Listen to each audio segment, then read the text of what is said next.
Warning, this is not a how-to video. This is how I do what I do. And sometimes you might not want to do what I do.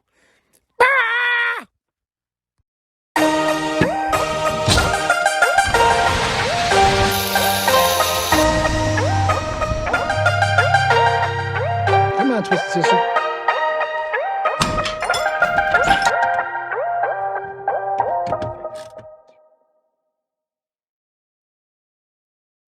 What's going on, everybody? And welcome to A Patriot's Touch. Today we're going to be taking care of the steering on my 99 Wrangler. She's a sweet ride, but it's not very fun when you're trying to correct your steering and you're all over the place. Kind of makes you want to pucker your butthole. You follow what I'm saying. Needless to say, she doesn't steer very well. I'm the kind of guy that when I'm in there, I replace everything. So I got the entire steering set up for this vehicle. You name it, I got it. What I'm saying, folks, is I got everything. Some things probably aren't going to be so worn out, but I'm changing it all. I want this Jeep to steer like it's on rails.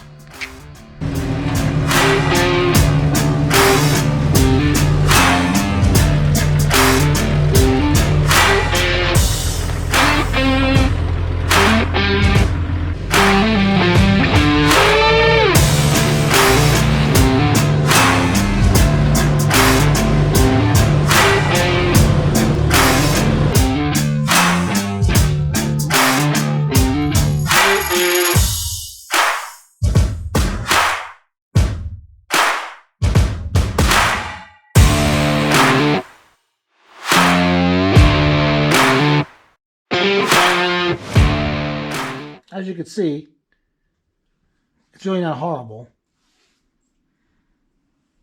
but it does have a lot of play, and the upper ball joints are shot, so nobody make fun of me about the pink oil pan. It was pink when I bought it. I did not paint that pink. I have no idea who did, but I want to kick the shit out of him. A fucking prick. Pink is definitely not my color. Sooner or later, I'm going to paint it silver or something. That's a faux shower. I'm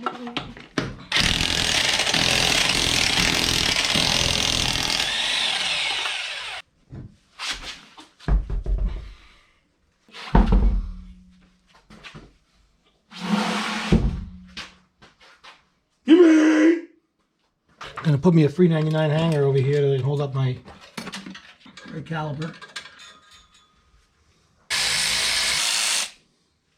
Take a flathead, we're going to crush this pad in a little bit, give us a little clearance, Clarence.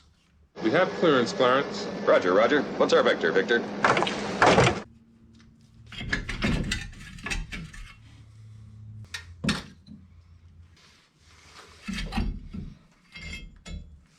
Spray a little bit of lubrication on the situation.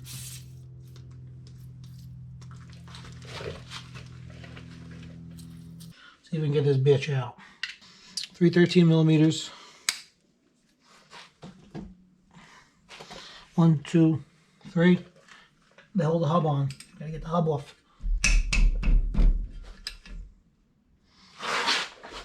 Open the bitch up.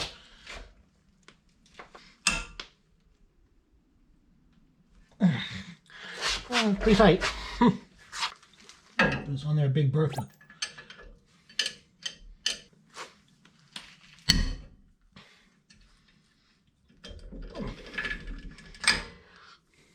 This one was asking. This one was telling.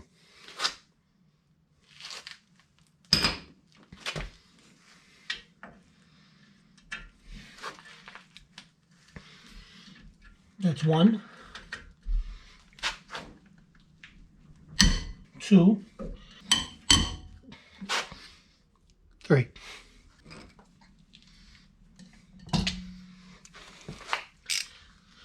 All right, Junior, take them out. Now, if you're watching me for information on this project, you're going to need a 36 millimeter socket to take this off. And of course, I didn't have a 36 millimeter, so I had to take a trip to the local Napa. But I have it now. There's a little spring clip, little castle nut cover.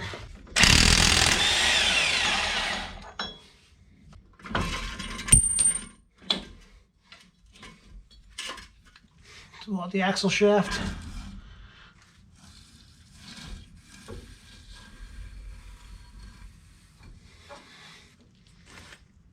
I'm used to tie rods being this big. This is the old style tie rods. Back when steering was steering, sloppy as fuck. Best thing about this Jeep, and this is basically the reason why I bought it. It's got the independent suspension, and it's got the live axles, front and rear. Nowadays with the CV axles, let's just say I'd rather have live regular axles.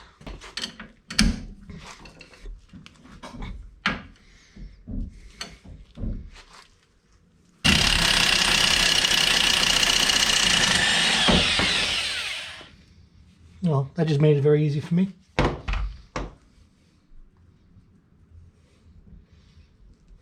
I swear that was the easiest tie rod I've ever taken out in my life. You guys seen it first.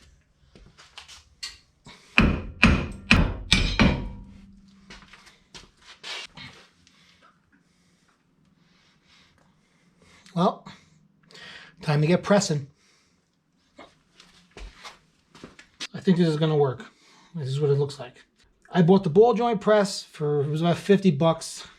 And then I bought an extra kit that came with all these extra little fittings and stuff. You're going to need that for this job. If you do plan on doing this job, you're going to need that. There it goes. Pop goes the ball joint. Basically, yeah, I was going to say, the higher you go, the easier it's going to get till it pops it out.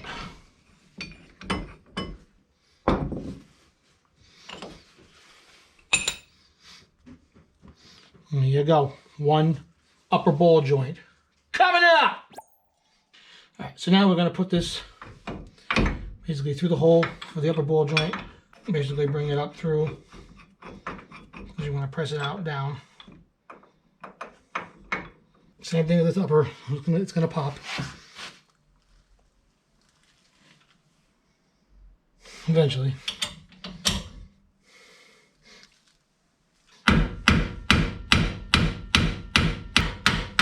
You gotta be careful, my threads are gonna start getting into my upper ball joint seat. So I'm gonna reposition. I basically took a piece of metal, if it touches, so it doesn't damage the inside of the seat.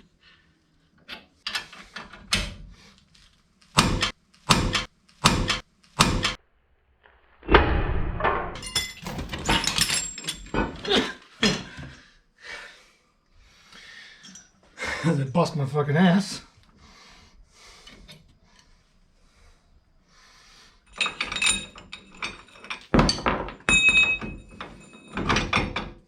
Now you just want to clean the rust out, basically, where the ball joint doesn't seat.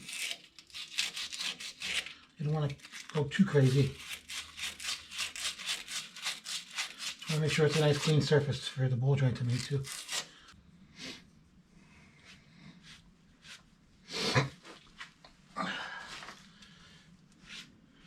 When you're putting the lower ball joint in, you got to make sure that it goes up in straight as possible, because if it doesn't, if it gets off a little bit, it might not go up in. So you got to make sure this goes in correctly. Also, a little bit of grease won't hurt. Throw a little bit of grease around it.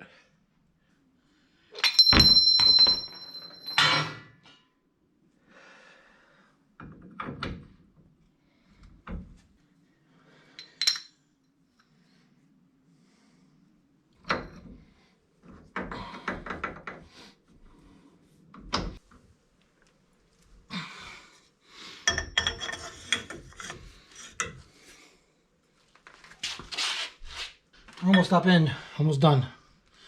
Just ball buster, that's all.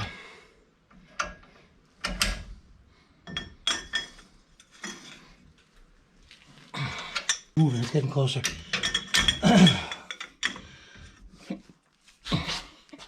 Alright, it's there.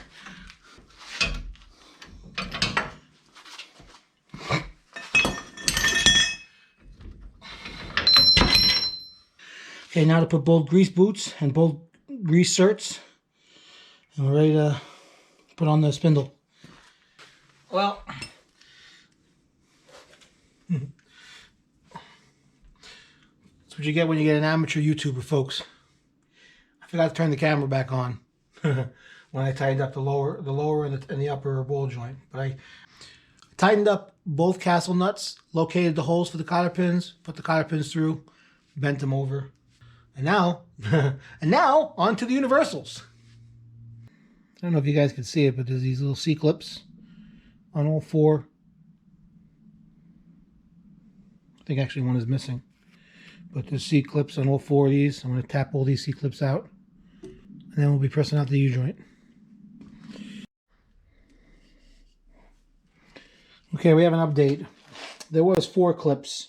I just basically didn't see it. I didn't see the 4th one through all the rust. And now I'm basically ready to push the rest of the U-joint through the yoke. Show you guys a little trick I learned. Put a little pressure on it. With the pressure, tap on with a hammer. Don't go crazy, just tap. Pushes it right through. That little jolt helps it. Gives it a little push. Pop! Goes the weasel. All right, we got the old universal out, totally out. Okay. I like to say 2 things before I put this back together. 1, always pre-grease the 4 caps before you put it together, number 1. And number 2, when I took this apart, I made a mark on both yokes, so this way it goes back the same way it came apart. All right? Okay, I'm going to put this back together, and we'll be back. Okay, we got the brand new U-joint in, universal joint is in. All 4 clips are clipped. It's beautiful. Okay, nice and snug and tight. Before I install this back in, I want to vacuum out that axle tube, get all the dirt out of it. We don't need any dirt going inside the front differential. Okay, before I put the axle shaft back in, I'm going to grease up my ball joints. And make sure when you grease them, you don't have to go crazy. You just need a little bit of grease until they bulge, not until they squirt out. Okay, now that's greased, you can put the axle shaft back in. Make sure the spline and the shaft is clean.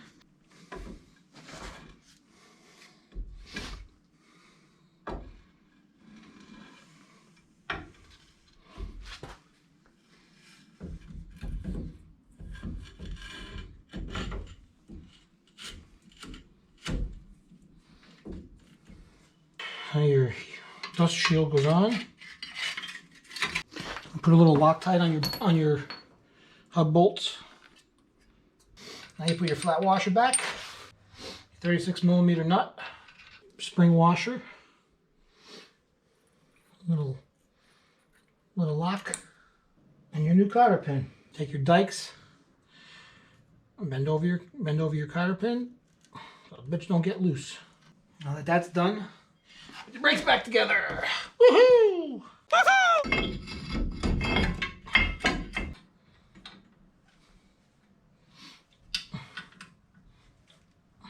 Okay, so I finished up on the passenger side. I got everything back together. Only thing I got to do now is I just got to spray, basically clean off my fingerprints and all the grease. A little bit of brake clean. Voila. So I don't have greasy brakes. Okay. I already did the backs before I put them on. Now I'm on to the next side. I want to get the other side buttoned up. I'm going to do that off camera. So this way I spare you guys the monotony of the other side. But don't worry, if I feel like I'm going to bust my ass again, I'll make sure the camera's rolling. Alright, let me get on to the other side and I'll get back with you guys.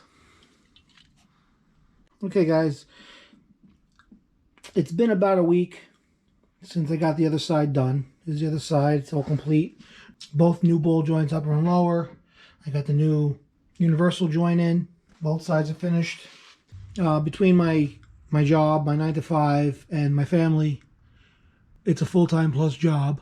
So I'm not really out in the garage wrenching as much as I would like to be. But eventually I'd like to become a full-time YouTuber. And now I'm going to be tackling the upper and lower control arm bushings. This part here I'm not really looking forward to, because I was looking on YouTube and it looks like it's going to be a biatch to do. But I'm trying to take all the play out of the steering. So on to the fun of the upper and lower control arm bushings.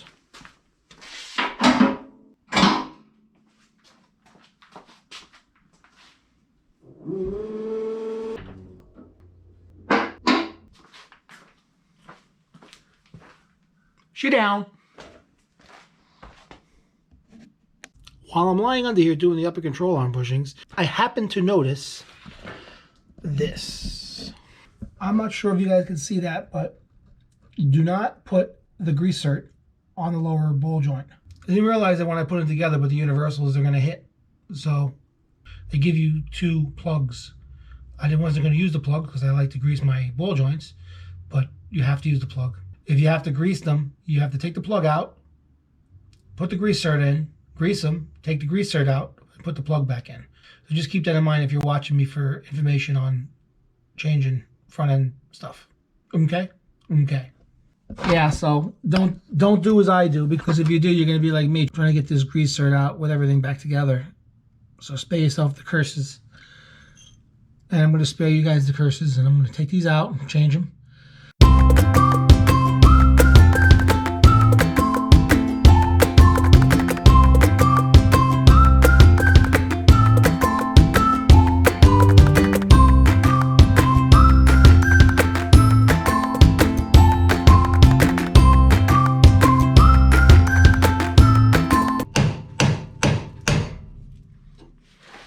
There she went.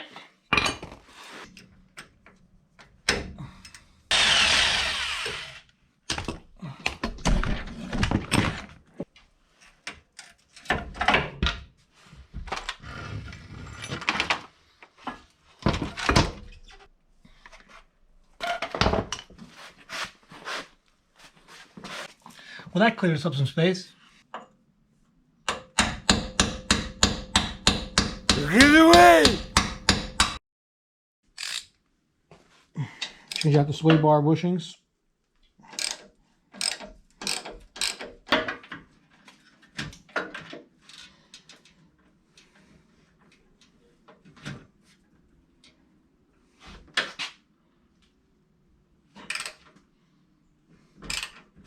All right, we got a little update. The sway bar end links are too short. Most likely 4 inches too short, because there's a 4-inch lift on this Jeep. So what I was going to do was I was going to press the bushings out. And I got an extra set of bushings because the other sway bar end links have this situation on both sides. Due to the extension, I guess. But I was getting ready to take them apart, and I noticed that they're not really that bad. So I'm not going to start pressing them out unless I need them. So we'll save these for a future project. Now, from past experiences, Prothane urethane bushings are the bomb, and I've had great luck with them in the past. And I probably will have good luck with them in the future, and most likely I'm going to use most of these bushings, but this, to put these bushings on, is a complete job. J-O-B. Every last letter of that word. So needless to say, that project is going to be put on hold until I need them. I kind of remember someone saying he was going to be replacing everything in the front end of this Jeep. What I'm saying, folks, is I got everything. All right. I will be replacing those eventually, but as for right now, they're really not that bad. So that's enough of the job that we didn't do. On to the job that we are going to do.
So I basically came across the new steering damper that I bought, and I had no way of mounting the steering damper to the steering linkage.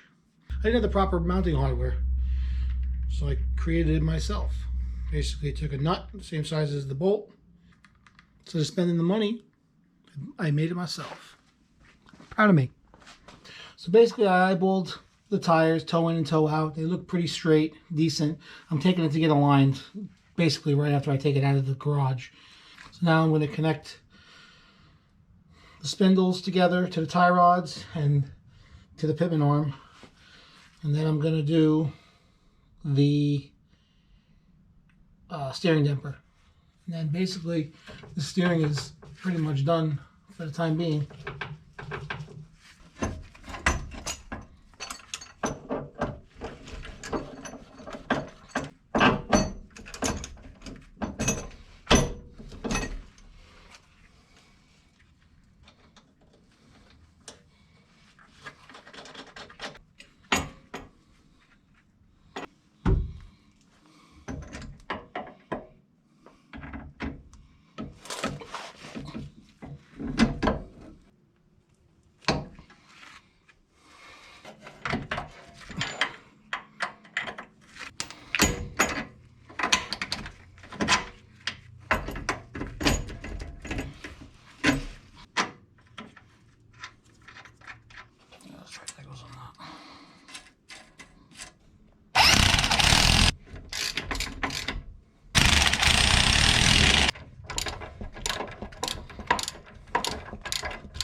Basically, we can attach the greasers,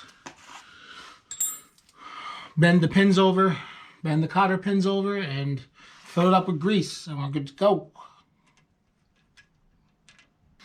Then we'll be taking this puppy for a spin.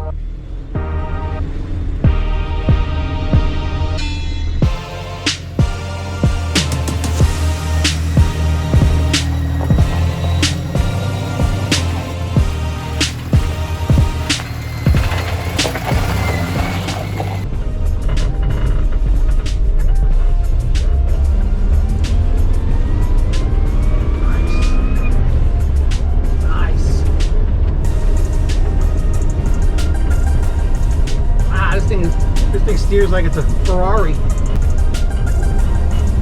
Like it's on rails, folks. It's awesome. I love it.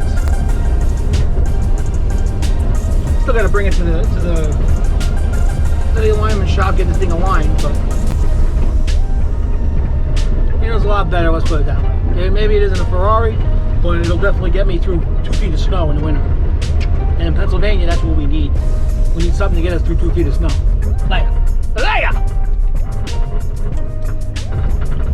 Hallelujah! Hallelujah! So if you guys like my content, I appreciate it if you would like the video, subscribe to the channel. I'd really love to see some more subscriptions. It'd be great. It'll help the channel grow. And we'll see you next time on A Patriot's Touch.